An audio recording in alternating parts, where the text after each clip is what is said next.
Sikhetha insonyama, sikhetha ingqiki, sikhetha imbombosi, siyonikeza abantu besifazane behleli epheka amadoda lapha. Zonke lezi inyama ezinhle, isibindi kuhamba kuyonikezwa abantu besifazane balethela ukudla, kupheka amadoda lapha elangeni, kupheka amadoda lapha phandle.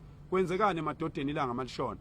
Amadoda ahamba ayohlala esibayeni, adla inhloko, adla amanqine enkomo. Ngoba that's how much we value our women as amadoda, and as Insizwa Nomnsizwa Development Foundation, that's what we stand for, and we want to bring that back, because yona into ezobuyisa yonke lokhu kuthula okugcwele emakhaya and eliminate this GBV. So that is just an introduction yokuthi Insizwa Nomnsizwa imeleni and indala ibivele iwenza lo msebenzi, and that is why it is very easy for me to go to Joburg without knowing amadoda akhona. But makune march ngifike lawo madoda awu 10,000 ngikwazi ukwa control. That is why mangiya ku Gompo eEastern Cape, that is why masizoya eNorthern Cape nase Western Cape sizofike sihlangane namadoda sisebenzise the same spiritual values yokuthi sisiza amadoda ukuthi abuyele endaweni yawo, kungabi nzima amadoda mayihlangene ukuthi alalele. Siyadinga wemadoda seSouth Africa namadoda kwaZulu kakhulukazi ukuthi sibe umkhombandlela einganeni ezincane zabafana. Ingakho kunamanje sinohlelo olubizwa ngokuthi iBhunga Boys Bootcamp eqhubekayo njengamanje, okuyiyona ezothi ukuthatha isikhathi sami esingamasonto amabili ngingabonakala emphakathini, ngoba ngiyohlala nalezi izingane entabeni sikhumbuza ukuthi singobaba bazo. Enye yezinto ezinkulu okufanele zizazi ukuthi ukuba indoda akubizi imali, futhi akufanele uma uyindoda uthengelwe ukuthi wenze into okufanele uyenze njengendoda. So ke sizosukuma singamadoda silekelele njengoba sisukumile salekelela uMangobese, nalokhu sifuna kubulale nalo moya ukuthi ngeke ngihlanganisa amadoda awu 257,000 ngithi ngizokweseka uMangobese ebese mase ngifikile kuthiwa ngisameseka uMangobese. Ngeke ngihlanganise amadoda kusukela ngaqala ngiwahlanganisa mahala ngingawakhokhela imali ngingenzi lutho ebese ngithi uma sengifikile ngeke ngisakwenza lokho. Angeke sikwazi ukukhuluma singamadoda la eSouth Africa sithi abantu besifazane siyabeseka bese kuthi uma sekukhona into eqalwe umuntu wesifazane bese sithi ngeyakhe, kuze kusho wona amadoda amanye athi musana ukuphazamisa uMangobese entweni yakhe, kodwa thina seseka yena lo Mangobese.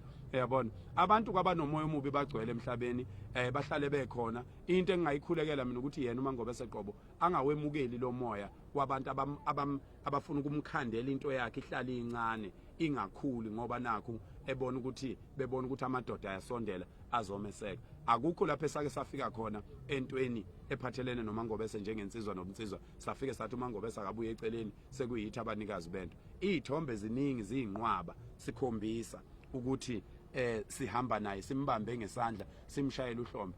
In some instances we even refuse interviews. In some instances we even refuse to continue walking uMangobese engekho. There's evidence in these phones where la isasisho khona ukuthi njengoba sila sibizo uMangobese sizokweseka yena njengamadoda. We can't contradict ourselves and say we want to empower women and say we want to support women, and then when they initiate programs like March and March, and then as men we don't come and support. And for those that are worried that maybe there is some division between us and a March and March, there is no division.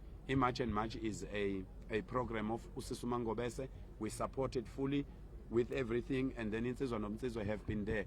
And March and March is not the first civic organization to fight the illegal foreigners. There was Put South Africa First, and people infiltrated it. Politicians infiltrated Put South Africa First, and today it's irrelevant because of allowing these rogue elements, the politicians and people who have other ambitions beside helping the country. Itutula, Operation Tutula nayo indala kakhulu kune March and March, and it has done significant work in South Africa, and we can't be contradicting ourselves sithi sifuna abantu behlangane and we fail to recognize each other when we are supporting each other. So siyacela kubantu base South Africa ukuthi bangasebenzisi umoya omubi nomoya wokwehlukanisana lo okhandwa ipolitiki. Ingakho kungafanele lama civic organization alidwe abantu abanama ambitions epolitiki.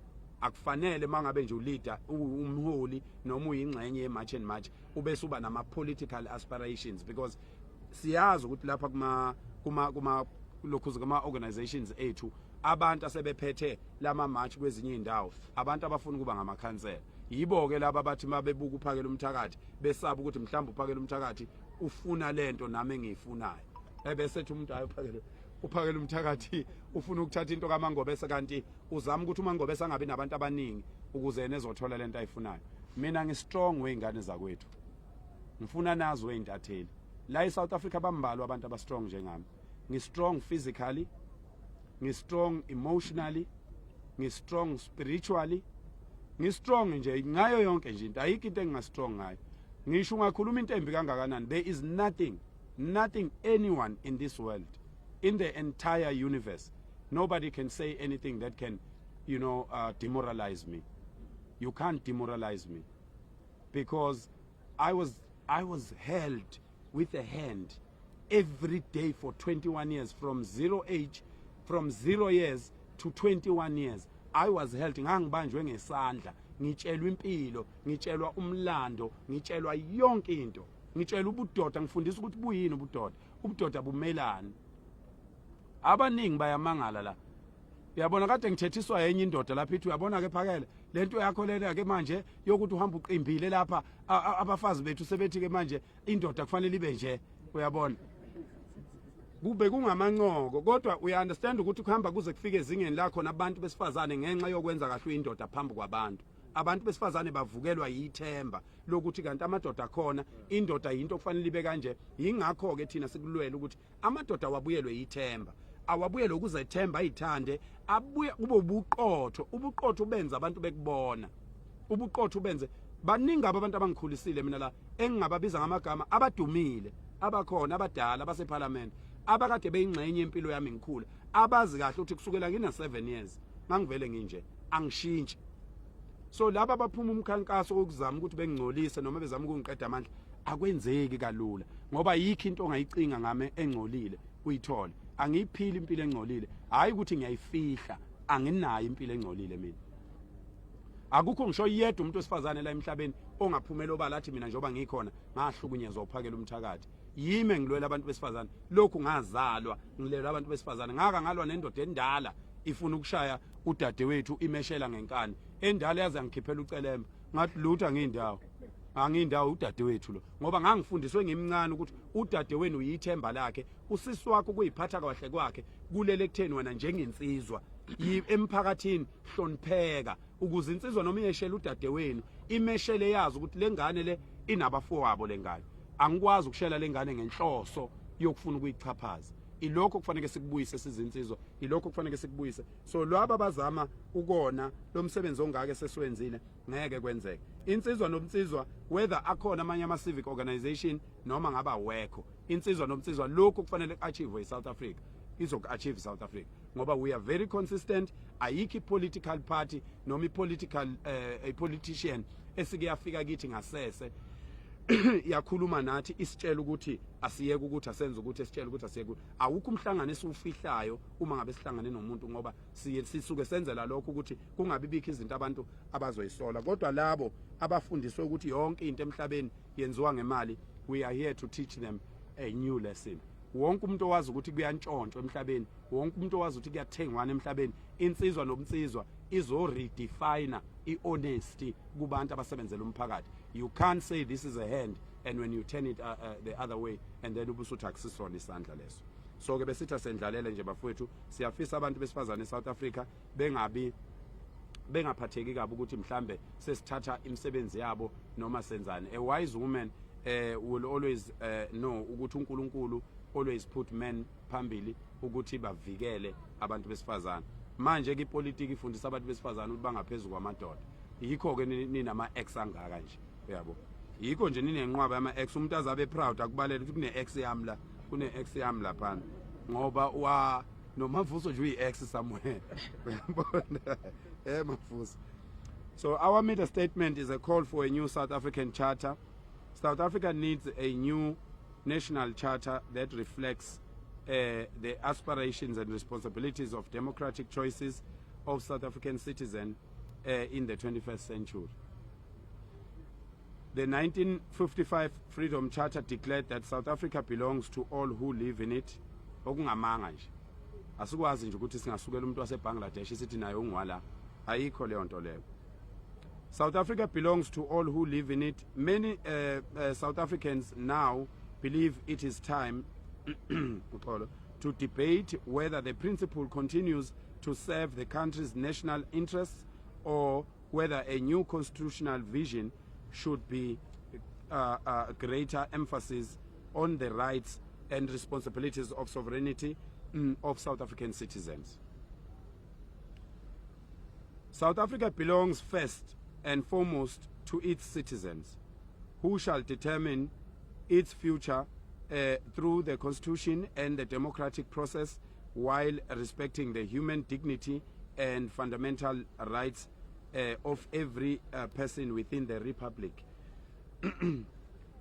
Such proposal should require broad public participation, and with our marches and that have continued across the country, there is no doubt in anyone's mind that South Africans have had enough of the laws that are passed without their consent. South Africans, that there's no greater public participation than this one thus far. We will no longer be manipulated into being called vigilantes or Afrophobia or xenophobia or xenophobic.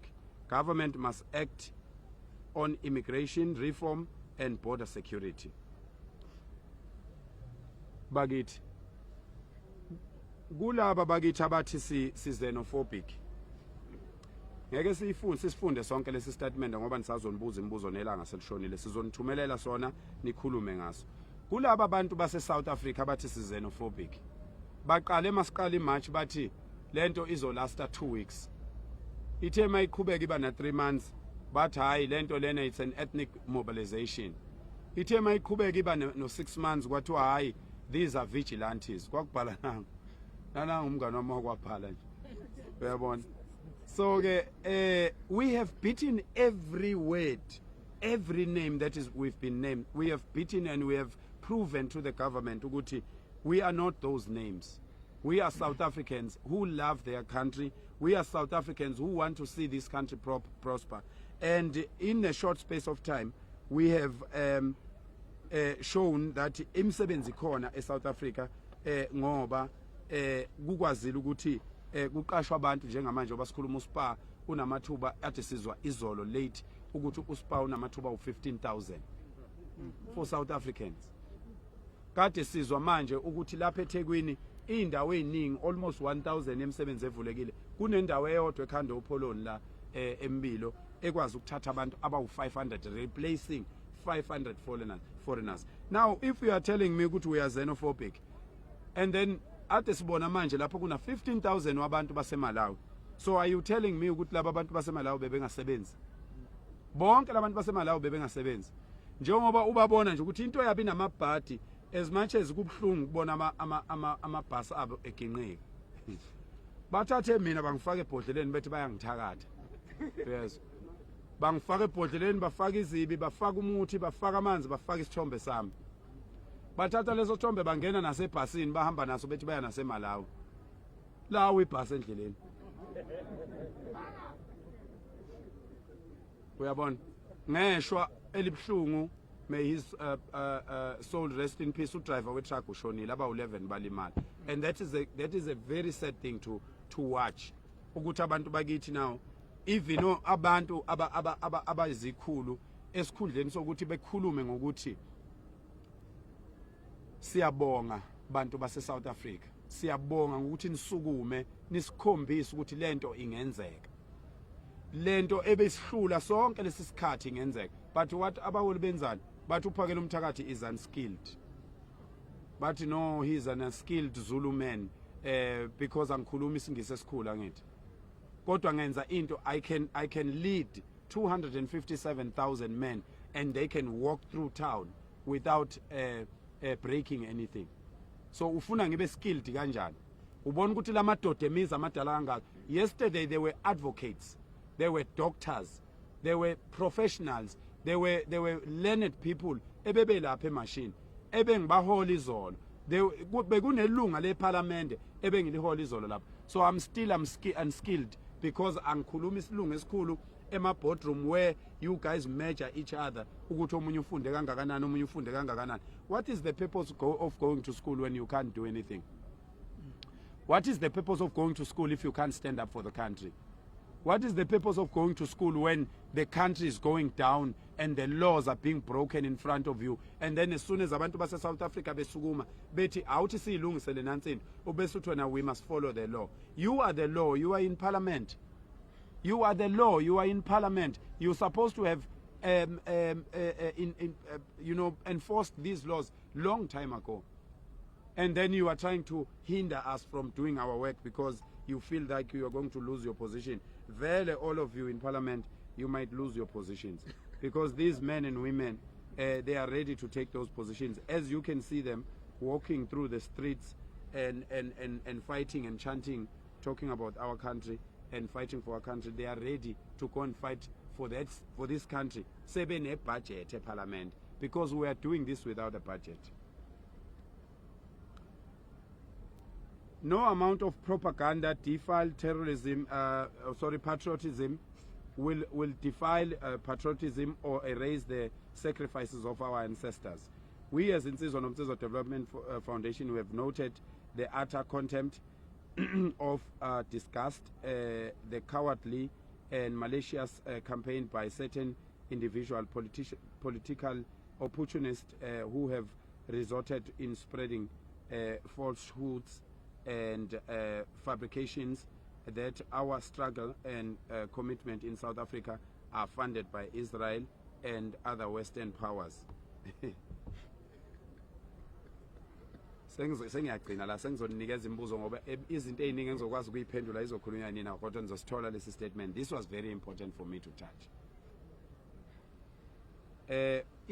First of all, I want to thank the South Africans. People won't believe ukuthi we spend a week almost 15,000 rand worth of fuel going around a week, and that money comes from South Africans. I have my Capitec account, it's not hidden, I put it out there to social media, and I've kept asking people. And when I said to people the 30th of June, I announced it here. Advocate Ndao, he was here. Advocate Ndao Konala. We were here on the 7th of December when I announced the 30th of June. And when I said that, people said, no, he's crazy, he's a Zulu man, he's barbaric, he's not educated.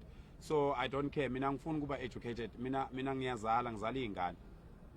Angidingi ukuba educated. Ngizala izingane zabantu abongeke kuyibuze mayiqhamuka la. Uyabona ngoba lokhu kufunda kweni kudayilutha negazi nizala izingane engafani nani. Uyabo.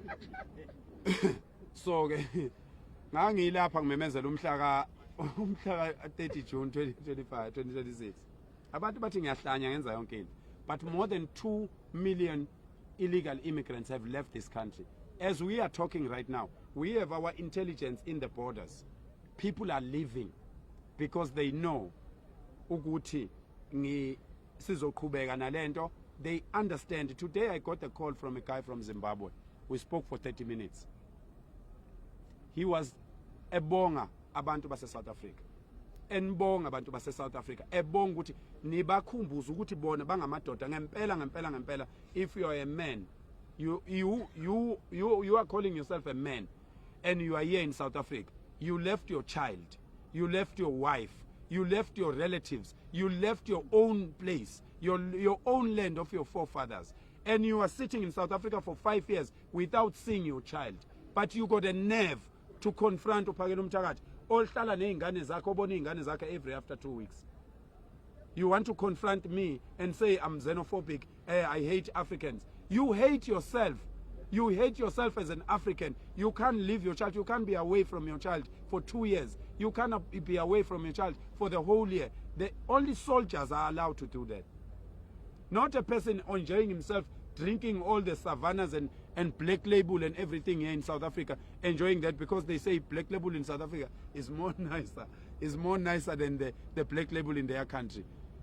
Can you really come to another country just for fun, for food and other things, and leaving your kids alone in your own country? My African brothers, let us bring back the true African spirit. The true African spirit, the first line of defense of any household is a man. Umusu sesa South Africa wena uhleli ubusa ingane zakho ishiye zonke ngokwesintu sethu thina abantu abantsundu. Into umsebenzi wokuqala wendoda nje ukubheka umndeni wayo. Ubheka ubani umndeni wakho uhleli South Africa for 5 years. So I'm calling for my African brothers. I'm going to facilitate. I'm going to make sure. I'm going to visit these countries. I'm going to visit you, my brothers and sisters, in your countries to revive the spirit of Africa, to revive the spirit of Ubuntu. You must fight for your countries. If they kill you, they must kill all of you. You can't be scared of that, because even me, every day, yesterday I came late in the march because I had an intelligence that some people were waiting somewhere for me. I had to change 2 vehicles so that I can get to the march. Because if I used my car to come to the march, I would have died yesterday. That's why I kept postponing the times, because the intelligence was telling me, Uguti, there's things that people are trying to do. And thanks to the police, thanks to the intelligence. And all those that are criticizing us, they don't know that we go through such. All those that are criticizing us, they don't know. Good. The last time I saw my younger wife, Umasbia, it was on the 4th of December. I'm only going to go home now. Nami ke ngiyodlala webakwethu ngoba kade sagcina ukudlala nezingane lapha. Ngidlalise nengane endala engizalela izingane. Uyabo. So ke kubhlungu kabi ukuthi ugxekwa abantu begxekela izinto ezifana nalezo. Indaba ye xenophobia nokuthi siyakhokhelwa into engeke iziyenzeke kuphakela umthakathi. No one is going to fund me. No one is going to fund me to divert this. No one is going to fund me to change the tone. Ngicela ukuniqinisekisa kuloko. Angithengeki mina wengane zakwethu. Lokho engikwenza ngikwenza ngobudoda. Lokho engikwenza ngikwenza ngoba ngiyindoda. Ngikwenza ngoba kuyi-responsibility yami njengendoda ukuthi ngisukume, ngikhumbuza abaholi, ngikhumbuza ubaba egcekeni ukuthi baba ngiyakucela, sicela unake thina njengezingane zethu. Hulumeni awukuthi uzame ukusikhuzela laba abantu esibe nomoya omuhle kubo. For more than 25 years ama foreigners ehlele South Africa. We were very nice, and then boom, no December they make a video and say, we are going to take this land. Okay, so we know they can't take the land because they can't take it back to their countries.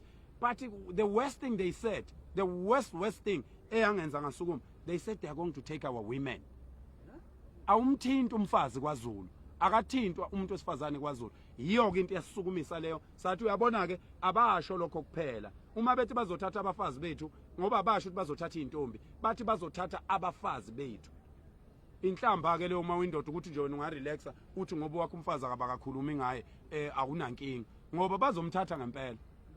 Bazomthatha ngempela. Nizwile nje kwenye province uDeputy Mayor, the whole Deputy Mayor, indoda yakhe yase Nigeria. The whole Deputy Mayor ubefihla abantu endlini yakhe uDeputy Mayor. Uthandana neNigerian elingasebenzi. Uthandana uDeputy Mayor, Google the news, they are there. Uthandana neNigeria elingasebenzi. Uthathe abantu bakubo baseNigeria wayobafihla endlini yakhe. Uthatha osibale engabe uyahamba uDeputy Mayor ayodeputizer le eNigeria. Usebenzisa ama state resources nendlu kahulumeni, nemali kahulumeni, nemali yabanye abakhokhi bentela. Ukuthi afihla abantu bokufika bangekho la abalapha ezweni ngengekho emthethweni. Ngane zakwethu owethu umyalezo uqondile. Owethu umyalezo uqondile. Sithi izwe alilungu, akubuyisa imithetho, akulayinile la sizonifakela khona nizoqhubeka nakho nikufunde. Kodwa asikwazi ukuchitha isikhathi sikhulume ngezinto esisadinga ukwenziwa sineminyaka ewu32 sisemandleni. South Africa ina 32 into democracy. We can't be still planning. Things needs to be done now. Insizwa Nobusizwa Development Foundation nizobona lapho ku statement izoqala manje namhlanje ngomhla ka1 to force izinto eziningi lapha eThekwini. Hayibo. Ngibani lo nginikeza izinto zengane? Yeah.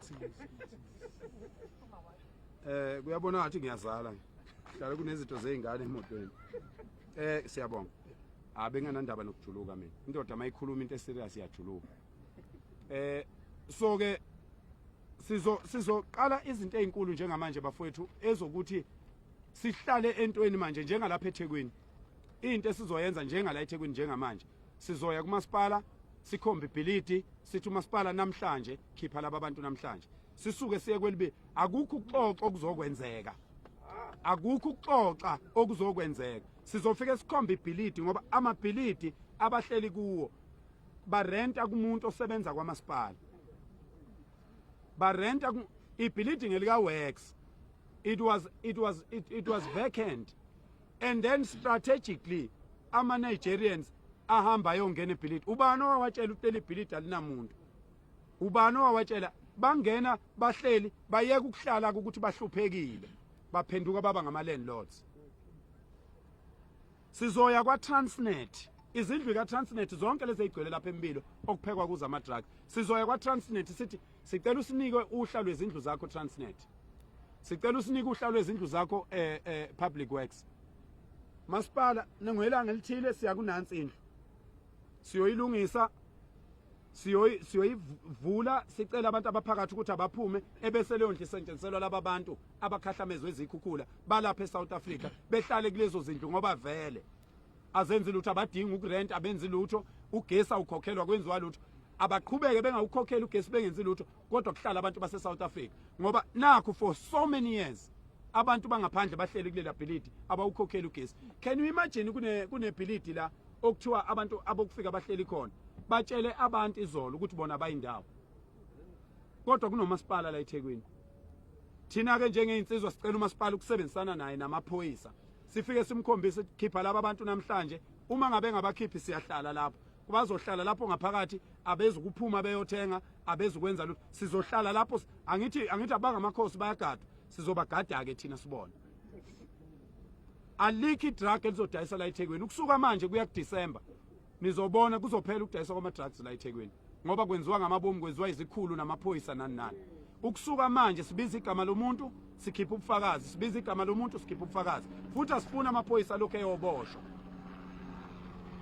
asifuna amaphoyisa lokho eyoboshwa iPop crew ayiyeke ukuvikela amaphoyisa iphoyisa linesifungo sokuvikela umphakathi inqwaba amaphoyisa angaze abulale umuntu la kodwa ngezenzo zawo zokumukela imali zokwebiwe kuma drug lords seyibaqedile abantu asabeqedile abantu amaphoyisa lingazange lona limbulala umuntu ngqo kodwa lama drugs anikezwe izingane zonke le zingane zakithi ezihleli lapha lokhuza eKing Dinizulu Park ziqhamuka kulezi zenzo zabantu abafuna ukwenza imali esheshayo. Okwesibili sizokwenza njengensizwa nomsizwa sizoba nomhlangano no Premier nobaba uMkhwanazi sihambise uhla lwamaphoyisa esiwaziyo ukuthi adayisa ama drugs awase Richards Bay awase Newcastle awala eThekwini awokugcina idolobha singalibalanga isitenga niyazi ukuthi lapha kwaZulu kunesimo esibhlungu kangakanani esenzakalayo lapha kwaZulu kudayiswa ama drugs afihlwa ngaphansi kwestage noma kwesichuse selembe into ebhlungu ngendlela eyisimanga okufanele ngabe sonke thina abantu singamaZulu esihlala kwaDukuza kufanele ngabe lento iyasihlupha kufanele ngabe into ereportwa zonke izinsuku kufanele ngabe into epostwa zonke izinsuku ngaphansi kwesichuse senkosi ngaphansi kwesichuse selembe umqali walendlela yakwaZulu umgqugquzeli wobumbano kubantu bakwaZulu kudayiselwa khona ama drugs afihlwa khona sizosondela ke laphana siyilungise leyo nto leyo ke abaningi ngiyazi ukuthi bafisa ukwazi ukuthi umhlangano wethu okokuqala ungani ubungamfakanga usiso uMangobese nokuthi kungani ungazange kuvezwe ukuthi yini beyokhulunywa siyoyikhuluma nomongameli laba abaningi ke futhi bebezama ukusebenzisa lokho ukuqhuba indlela zabo zokuzama ukuthi kube noqhekeko phakathi kwethu abaningi bayazi ukuthi ngumuntu we-social media ngihlale ngikhona ku-social media kodwa uma ungaqaphela kuba kancane kabi ungithole ngishuthe nabaholi mina ngiyabaza abaningi bayangifonela bakhona la efonini yami siyahlangana nabo but kukancane ungithole ngishuthe nomholi ngicela ukwenza into enkulu kunazo zonke enizoyibona ukuthi ingakanani akekho wakwabona isithombe sami nomdlokombani kodwa sengahlangana kaningi nomdlokombani before inkosi awokhokho beyikhumbule ngahlangana kaningi naye kodwa ngaze ngifike eduze kwayo ingonyama ngiyenzela umsebenzi omkhulu, umkhosi woselwa umiswa yimi. Makwenziwa nje umkhosi woselwa umiswa yimi umkhosi woselwa. Okuwumkhosi omkhulu ngendlela eyisimanga, okufanele ube mkhulu ngisho kunomkhosi wamatshitshi. Ukuba izinto zenziwa kahle lokho insizwa nomnsizwa enye izinto ezoyilwela ukuthi yenzeke, ngoba umkhosi woselwa umkhosi wokweshwama, umkhosi wokuthi kucelelwe impilo isizwe, iwona mkhosi okufanele ungabe mkhulu kunayo yonke imikhosi. Iwona mkhosi uhulumeni okufanele ufake ibudget enkulu kuona, ngoba iwona mkhosi la okufanele kufundiswe khona abantu ukuthi benzani. Njoba kukhalwa ngokuthi amatshitshi ayafundiswa, insizwa ayifundiswa, ukhona umsebenzi, umkhona umkhosi okuyiwona oqondene naleyo okuwumkhosi woselwa. Angaze ngihlangane nengonyama, angaze ngithinta ingonyama, angaze ngishuthe nengonyama. Ngoba ukuhlangana nengonyama kimi it's not a publicity stunt. It's more of a spiritual connection than anything else. Angeke ngithanda ukuhlangana nengonyama mina ngisuka ekhweni. Angeke ngithanda ukuhlangana nengonyama kade ngidlalela noma kodwa bakithi ebusuku. Angeke ngithanda ukuhlangana nengonyama ngingahlanzekile emoyeni, ngoba ukuhlangana nengonyama akusikho nje ukuhlangana kuphela. Kodwa akusiyo into yokuhlangana ukuthi ushaye izithombe bese uvela ukuthi athi uhlangane nengonyama, ngoba ingonyama kuyona into yokukhanda udumo. Ingonyama kuyona into yokuthi ubukwe ukuthi wena usuku wahlangana nengonyama. Ukuhlangana nengonyama kufanele kube ngokukamoya. Angaze ngichawule ingonyama lokho ngaba khona. Njoba ikhona ngoba ngingaka, njoba ngiyilwela kangaka, njoba ngisebenza kangaka, angaze ngichawule ingonyama. Ngisaba ngisho ukusondela kuyona. Kodwa yimi engiyisebenzelayo. Akekho umuntu owakhela ingonyama ibutho la eSouth Africa ukwedlula mina. Akekho umuntu owakhela ingonyama insizwa zayisencane kusuka ko 5 years kuya ko 21 ukwedlula mina. Kodwa ngikaze ngihlangane naye. Ngijabula ngife ngimbono ngangeyintaba zakhe eme lapha nje phambi kwebutho. Ngijabula ngife ukugiya ehlele esihlalweni lapha ongangokujula kolwandle. Ngijabula ngife indlula mithi uma ngiyizwa ikhuluma ngiyibuka ku TV. Angidingi ukuhlangana naye. Ngiyohlangana nayo mhla yona yathi aningicelela undabandaba bese ngihamba ngiyobika kwabakwandabandaba. Ngikhuphukele entabeni ngiyobikela uNkulunkulu ukuthi Nkosi namhlanje ngiyokhuluma nenkosi umlomo nomlomo, ngoba akuyona into encane. It's not a publicity stunt. Even upresident obehlela umhlangano ngase ngihambile, ngase ngisestandard ngibuya ngiza lapha kwaZulu. Angasho mayithola ithuba lokukhuluma uyosho owayengibiza ukuthi ngathi awukodwa kungangami ukuhlangana nomongameli. Ngasho ngathi umongameli mnikeni ithemba lokuthi mina ngiyaqinisekisa ukuthi iSouth Africa ngeke ize ishe. Kusho mina ngihambe ngaye entabeni ngayoyikhulekela iSouth Africa. Ngiyaqinisekisa ukuthi ngeke ize ishe. Ngaze ngabeka ikhanda lami kulayini wesitimela ngathi uma kwenzeka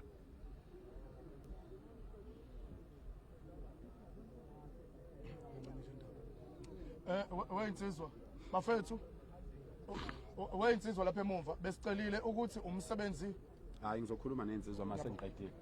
Sizwa zakithi, sizwa zakithi, sizwa zakithi. Wensizwa, sizwa ngizothola ithuba. Qhawekazi, ngiyehla phela sisiwami. Sisibambe. Siyasebenza nani? Sidlule kanjani?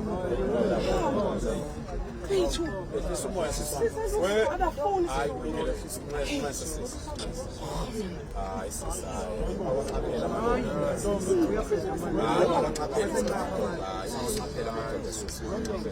Yiyo lento lena esizambuyilungisa lapho ukuthi akuphele lokhu ukuthi lapha ungaphesheya hayi kulungile ngane zakwethu cha impela sisi akufanele unqabe ukuthetha kulungile wengane zakwethu insizwa ngizothi mangiqeda la ebese ngithola ithuba nezo sikhulume. Ngicela ukuthi nje nikhululeke ningabaqini kakhulu nizoba nethuba lokukhuluma nani. Kwehla umoya mphekwa, kwehla umoya ningamadoda nina ngithi umuntu wesifazane uyashesha ukufudumala. Ngithi uNkulunkulu wayenza lokhu masithanda nathi sisheshe sizwe ukuthi kumnandi yabona. Manje ke uyashesha ukufudumala vela sehlisa umoya singamadoda akithi sizosinenethi sima. Siyabonga bafowethu. Cha asehlisa umoya siqhubeke bafowethu.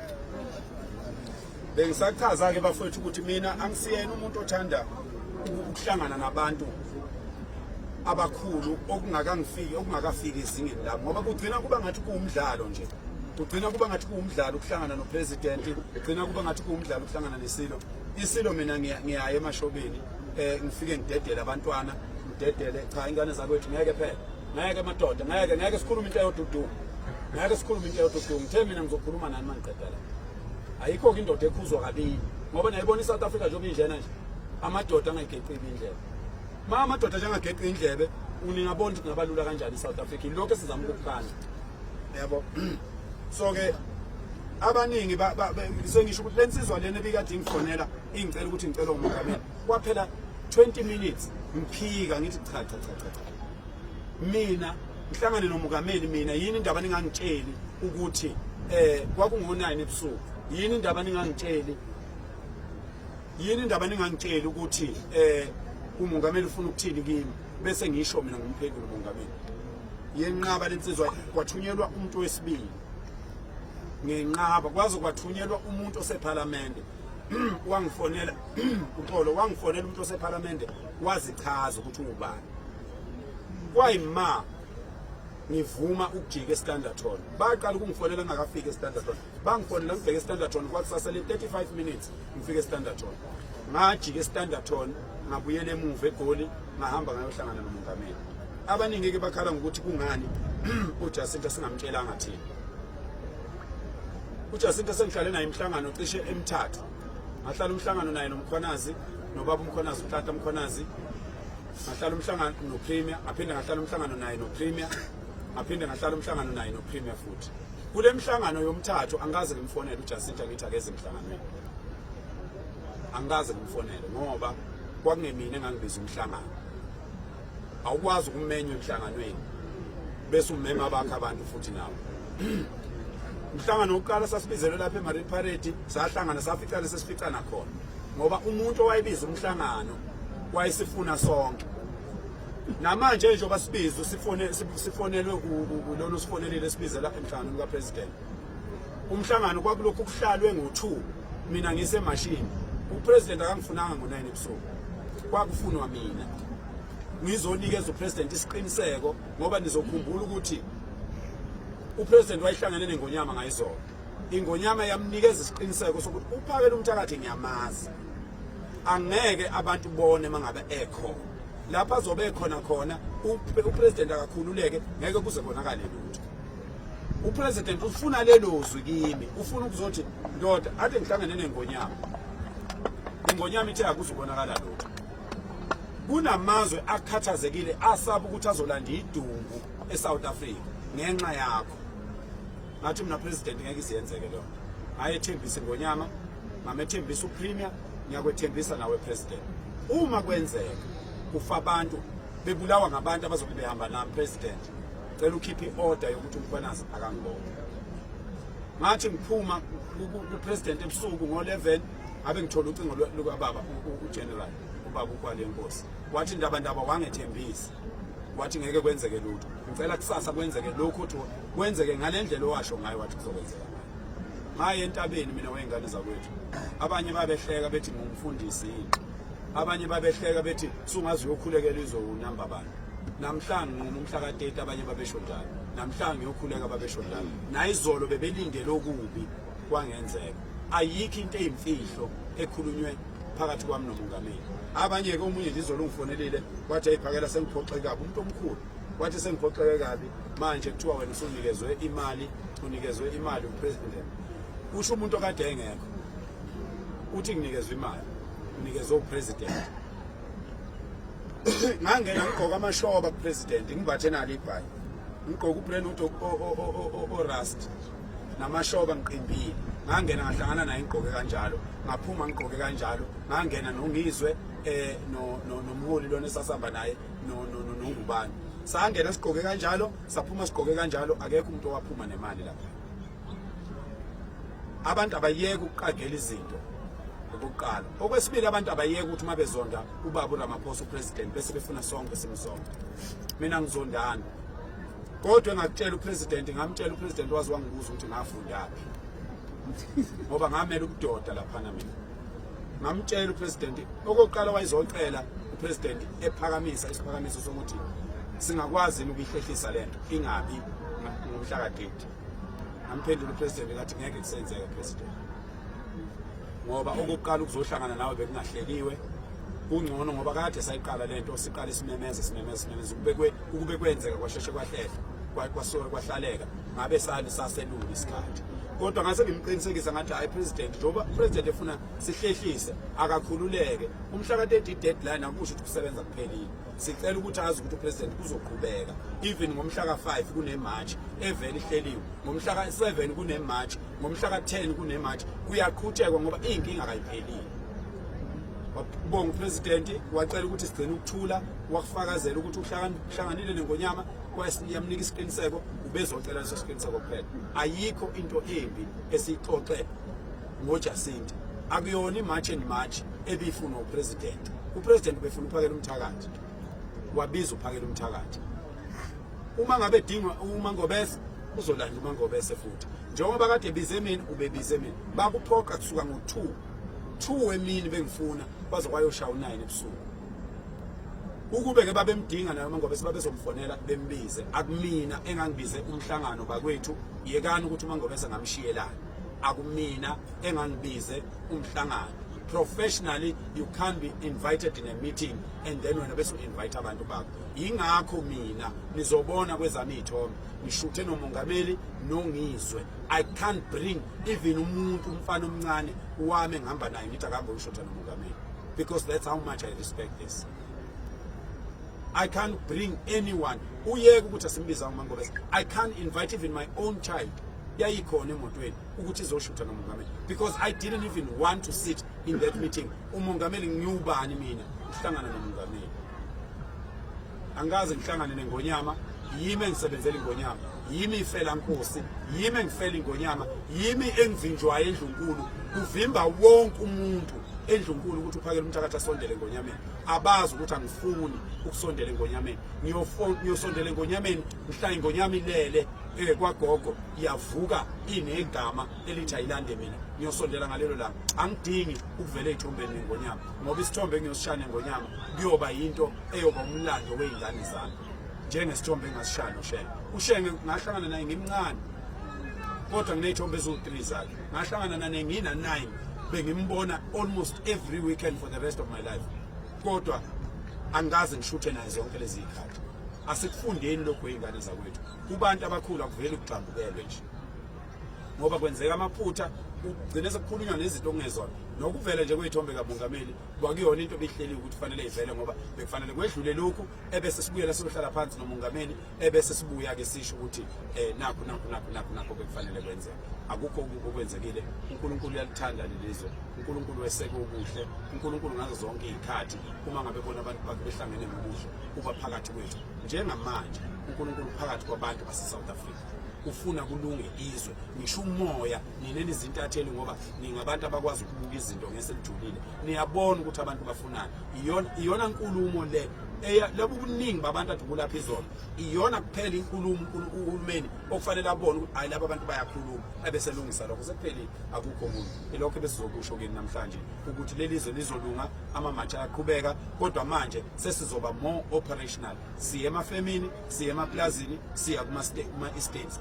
ngoba thina asigcini ngokukhuluma kuphela sesiyikhandile imisebenzi engaphezulu ka-15,000 uhulumeni kulonyaka kakawukhandi umsebenzi uma ngabe kuzophela lo nyaka sinemisebenzi engaphezulu ka1 million and ngicela ningiquote on that before the end of this year we will create more than 1 million jobs la eSouth Africa permanent jobs it's very easy remove an illegal foreigner and put a South African it's very simple it's very simple ayikho into enzima uyabona lapha emakokuza ko Nando's nako Ocean Basket nako zonke lezi zitolo zokudla lezi ama owners azo angabantu abamnyama bala eSouth Africa please remove your illegal employees and employ South Africans because we are going to report those businesses and I'm calling on all South Africans to report. We will have a desk that only deals with that ukuthi kutholakale nje lezi inkampani ezistubborn bese simthatha siyomreporta ku-president nangu ke president njengoba wathi wena akasekho umuntu ofuna aqashe umuntu okufika nangu lona usamqashile sikulungisele ke ngane zakwethu uNkulunkulu anibusise semqedile Mastraki ama-content creators ngicela ngangibuza bayithi azongibuza ngani sekhambile kade ngoba niyahlupha nike nimbuze engekho ukufake kuney'ngane ngako uzokwenzani.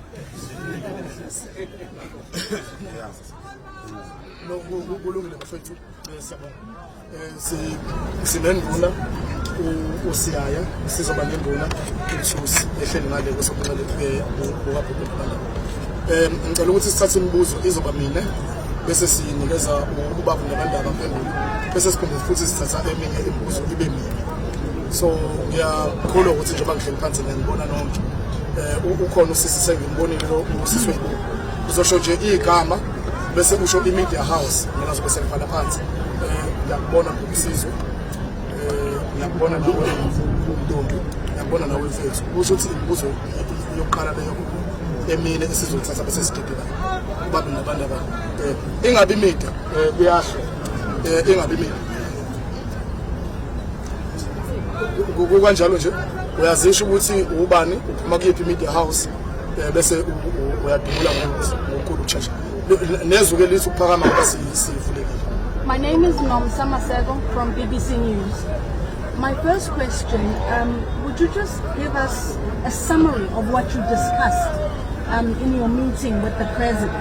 And secondly, there were people that were complaining about you seemingly that you were backtracking on protests that were planned for the June 30th when you said people must just raise their flags and there was no march. Yeah. Why did you do that? Were you threatened? Is there a reason why that happened? Thank you.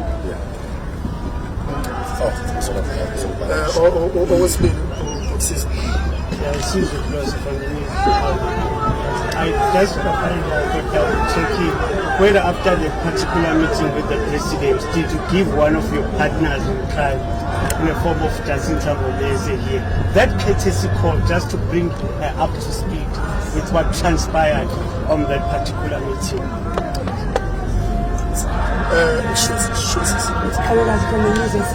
Can I just ask one question? You insisted that when you told your people nobody, actually yourself and your citizens, they mustn't be anybody or try or do anything wrong. And hence this morning when you woke up, it's the second amount of neutral pool. And what's your take about that? Thank you. Ngizabantwana abawu4 ababili abafana ababili amantombazana umbuzo wami uthi njengoba izinsizwa nobunsizwa bayo yiziphi inhlelo onazo ngoba ingane zethu apply ngokwegender zingalingani yabanye amantombazana ibekwa phambili emfana ibekwe emuva yiziphi inhlelo onazo? Sicela igama ke ne house Unzonzo Dennis from Highway Road. Dennis Unzonzo kwi Highway Road.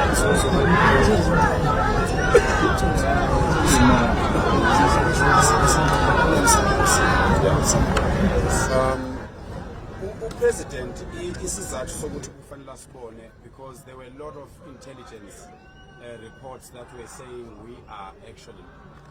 Can you just answer in English, please, for the questions that I've asked? Lapha kwaZulu. Yeah. Okay, the summary of the meeting is that President had met with Silo Samabandla and mina angingumdidiyeli wamabutho. I am the regiment's leader in Kwanongoma, Kwamandlakazi. So it was very important, and if you look at all these matches, significantly you can see men that they believe in me and they follow me. So ngicela zingilungiselele yalokhozi.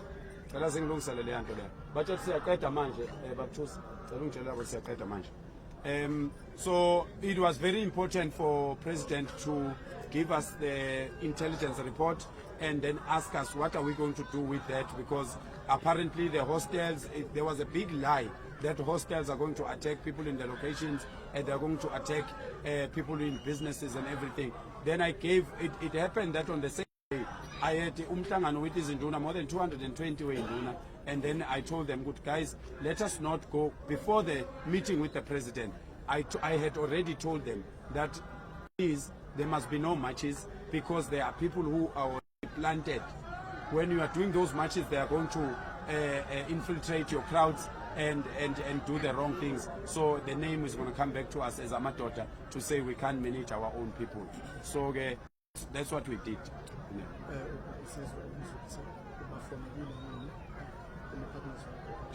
No, angayisethe umbuzo angawuqeda umbuzo khona umbuzo wakhe wesibili ubusuphelele okay alright uthi umfonele lo Jacinta Plus but no, I did not call usis Jacinta because we were going to meet in the march in the morning. I met the president from 9 o'clock to 11:30 because we had to wait for him for almost 1.5 hours for him to come into that meeting. The meeting was only 10 minutes.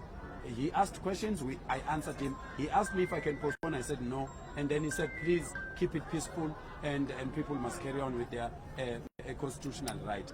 I did not call Jacinta, one, because I went to that meeting as Insizwa Nomzizwa. I don't report too much and much. Secondly, it was very late and I don't speak to Jacinta after 8 o'clock because she's a wife to Mr. Zuma.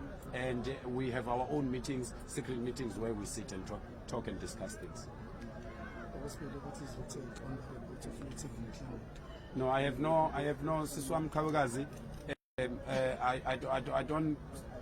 I don't own those people in Claremont. I condemn that because I don't know under which civic organization they were marching, but we've been very clear about not breaking the law. We can't be saying sifuna kulungizwe and then thina sibulala lokho okuncane osekukho. Highway radio.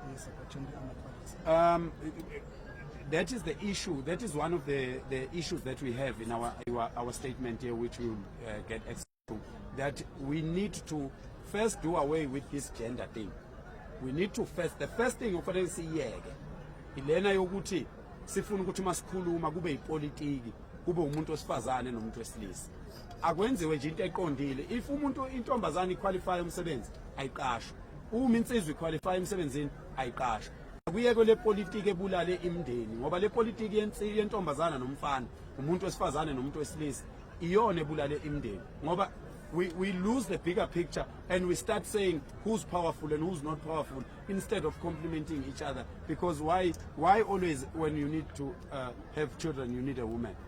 Why when a woman needs to have children or they want to marry they need a man? Then why are we competing? Because we should be complementing each other. That is why Jacinta did not ask me to come here and support her. I voluntarily stood up and said, this is my sister. She can't be marching in point. Amadoda engekho. I was the first man to come from Zululand and come and help them.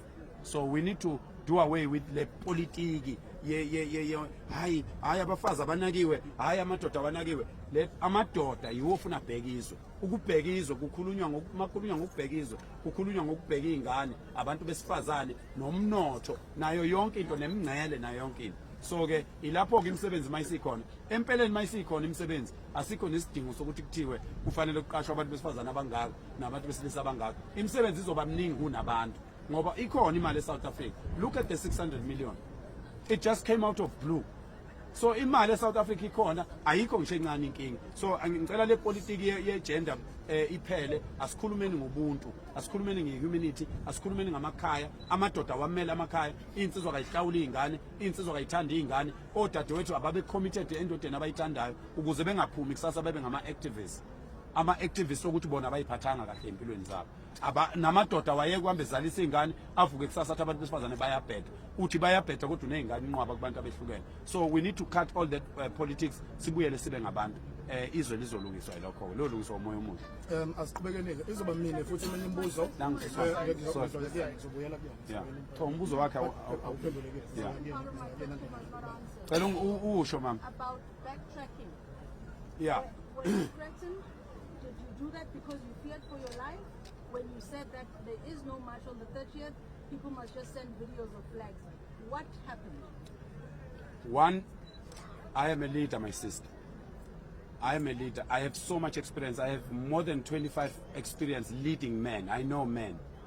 When I was saying this, I was specifically speaking to men. And I was slowing them down. Because the pace they were moving on, the country would be burning today. I'm a leader. You must see when I'm leading these people. I don't lead these people. You've never interviewed me in front of Ibutu.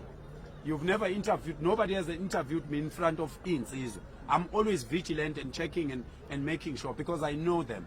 I'm the only person who can come and down build 257,000. So when I was doing that, first I brought back the value of this flag. I started wearing this flag in these marches and I said to people, let us just because we are different tribes, we are different people who are putting this xenophobia thing and everything. Let us use this flag as a symbol of unity and as people that accept each other. So when I was saying that, firstly, I said that 2 weeks before I met the president. Secondly, I was slowing down men because I could hear when I was talking that there are going to be problems. Thirdly, we don't have the budget. If I said people must come to where I am or they must march wherever they are, we do not have the budget. I can't help them to get where they are. And when I say go and march in Matubatuba, and then when they want to get there and they can't get there, they get frustrated, then they start grouping themselves in the next shop or next illegal foreigner shop, and then they start doing the wrong things. It is the same thing that my sister is asking, that in Claremont something happened, because people couldn't get to where we are yesterday. They still have that 30th of June in their hearts, so that's why they're doing that, and we are calling on them to stop and put that in hold, because we have plans to tell them what's going to happen going forward. Yeah. Yeah. Ngicela ukuthatha eminye imibuzo ku4 kunensizwa ukudlula ngapha uzongena wona kuqala insizwa kube wena wesibili kube wena insizwa wesibili ukhona umunye wesine okube wena insizwa wesibili khumbula igama imedia house bese uyashisa qala mfethu uphakamisisa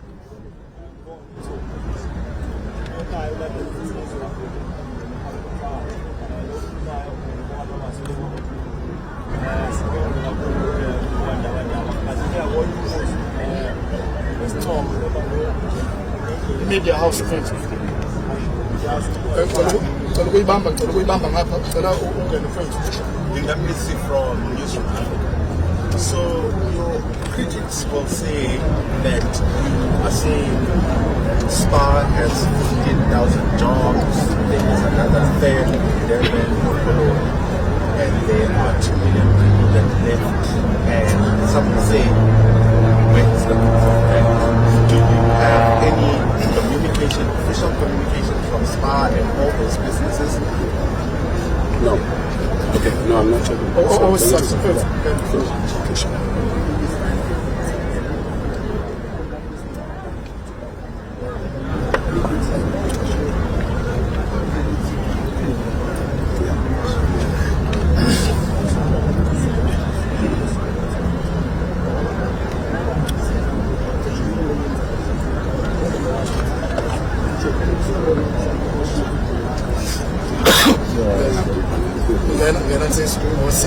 Shongwa Sanjile from Radio Alan-San. In South Africa, we've got different demographics, whites, Caucasians, or Amandi as well. So with what's been happening, there's been mounting pressure or a bit of hostility even within those communities. And they were a bit uncertain whether after this, then they are next in terms of leaving the country or so, though they are citizens of the country. So what kind of assurance can you give them if that's not the case, Ubuti? I'm going a bit cautious, but Ubuti, no, as part of South African citizens, this is not coming to them, but we are trying to, rid the country of illegal immigrants only. You are the last one, sir. Come in. I'm Dries Liebenberg with SABC News. Sir, I hear you that people in Claremont, they were not part of your march. But it would seem, if you look at the pattern, if a shop is closed, if somebody has a different name than me, then it seems there are people out there who believe that you are an illegal foreign national. Do you have a message? I get what you're saying about people being frustrated. Do you have a message to try and stop what is happening? Thank you very much, sir. The response of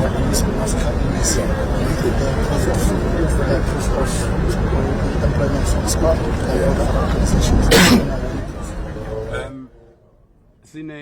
we have a database of people who have left this country, but it would be illegal to disclose that because we are not officials that are supposed to have that information.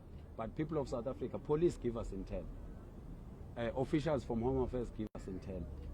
people from the Border Management Authority give us intel, but they give us as South Africans, as patriotic South Africans, unofficial. So we can't show that information in public. But if you look at, let's take it for instance, let's take 150,000, because people don't know. We are being told by the Tegwini municipality that it was 15,000 people. It is 150,000 Malawians that gathered here in Joburg and in Pietermaritzburg. The number is 150,000. So alone in for one country, those people are for one country. They are not for the whole of South Africa. So if one country can give us the volunteers from Malawi that are saying we are leaving, how many Malawians are here? How many Nigerians are here? How many, all these countries. So that's why, Tina, we don't deal with what the metro is doing here. We deal with who is leaving the country and the reason why they are leaving.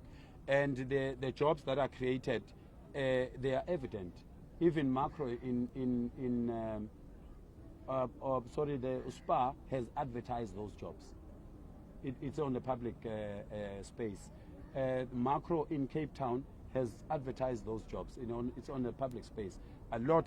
This person, the owner of the Polony shop, I spoke to him directly. He spoke to me face to face. He told me, I have complied, I have removed all illegal foreigners, and I've employed South Africans. And then, going forward, we will be showing those numbers. That's why we put up a number of saying we're going to create 1 million jobs before the end of this year. Create them in a sense of removing an illegal foreigner and placing them with, replacing them with a South African.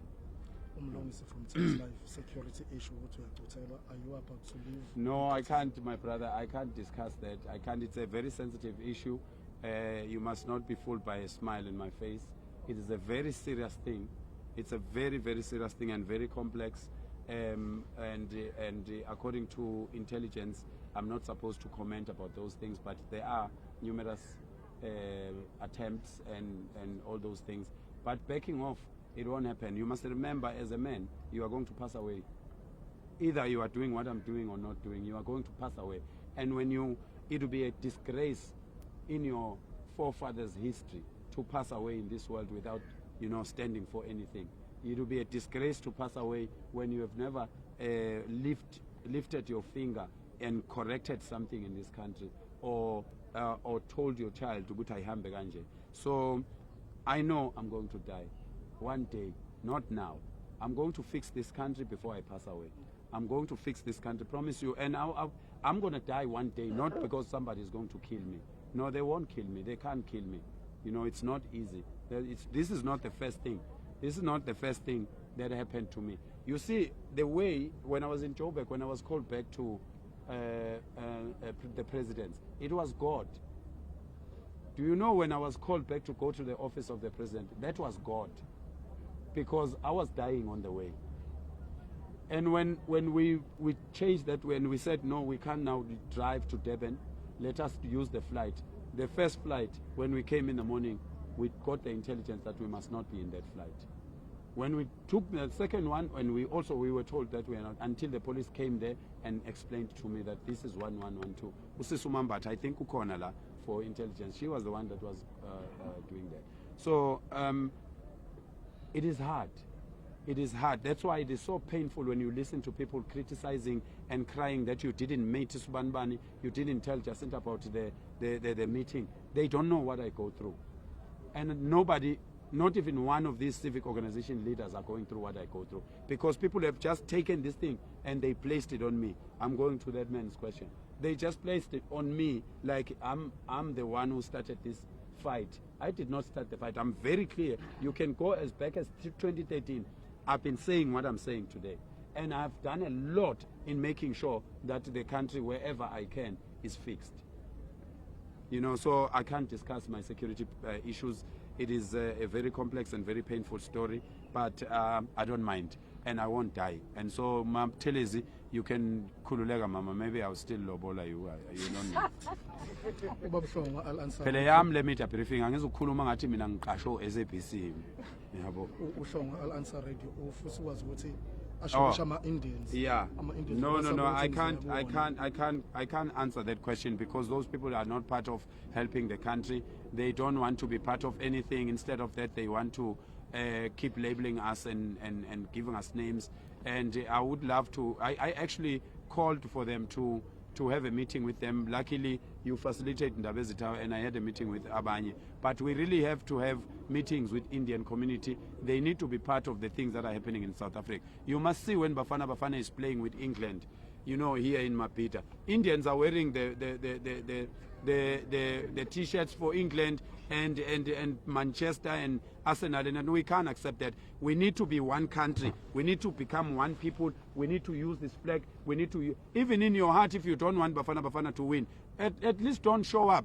But don't show up in the stadium and wear an England T-shirt against your own country. So why do you want me to be more sensitive and marinate you when you don't care about this country? Phela mina angingengani wengane zakwethu. Khona izinto eziserious engiyisebenzayo. Ezinye zazo anginaso isikhathi sokuprotect ama relationships that are not helping the country and not helping me in any way. Even bona abafowethu laba esisebenza nabo bama civic organization. I'm not going to spend most of my time trying to justify and explain why usibanibani ngingakhuluma nanga. I don't report to these people. I started this thing a long time ago. I've been called barbaric before they were talking about these things I was talking about. So Uchata in 2016, 2017, he was telling people about Upagelu Mtagat, and people were saying Uchata, he can't enforce someone who's always carrying in Isakila, Nehau. They can't look at. But today we are sitting here and talking about these things. So thank you. SABC News ufuna ukwazi ukuthi uyakwazi nokumemezela ukuthi bonke laba abasebenzi Yeah, ngeke SABC News. We've been very thank you. SABC News, we've been very clear. People, you know, Uguti, we can try our best in everything, but people will always find a way of doing something that are not correct. Ubugebengu buhlale bukhona, and this is what we are always trying to curb and correct when it happens. These things, these rogue elements are from political parties. There is a mission by certain political parties to destabilize this country, and their members are in these matches. And when they come to these matches, they come with the same attitude to want to destabilize the country. And Tina ezinsizwa, because singamadoda, we will never allow that. That's why me, when you see me in the matches, I make sure at all times that I talk against wearing of political regalias, because if somebody is wearing a political regalia, they would want to do something for their party, not for South Africa, not for the match. So when we are coming to these matches, lapo kona mina, people must not wear political regalias, and they must be always patriotic about South Africa. Politics is new, the country is older than everything, and we must all love it.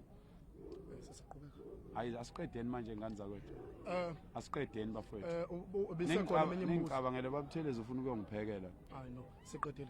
Siyabanikeza inamba kasholo ukuze bezothola statement.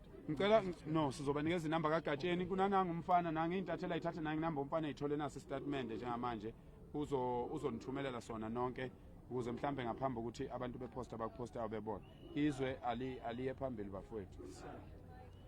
Siyabonga. Gatsheni sicela usiphe inamba. Yeah. Siyabonga kakhulu ingane zakwethu, siyabonga konke ama news outlet, siyabonga kakhulu inkosi nibusise niqhubeke bafethu nilwele izwe lethu. Nani nenenikoshele indaba ezimbi ngathi niqhubeke nezwe. Ngathi yonyo. Yeah.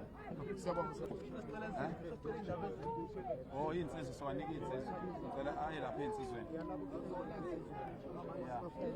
Hayi bazongela kwa. Una inguzanguza sikho isikiphe singangawe lapha. Siyabonga nonke ingane zakwethu, siyabonga kuyo yonke imedia. Siyabonga siyanithanda bafowethu. Ngiyaxolisa ngibethela ethuleni mama uyazi.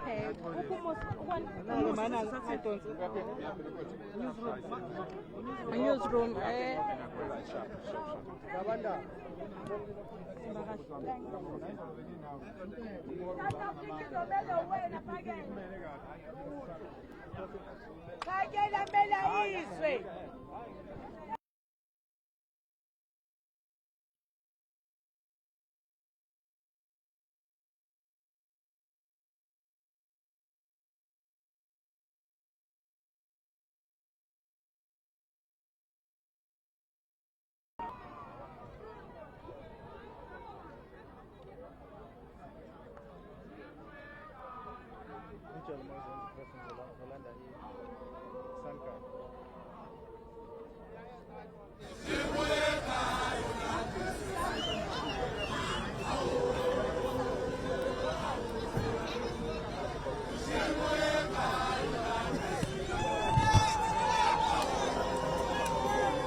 That's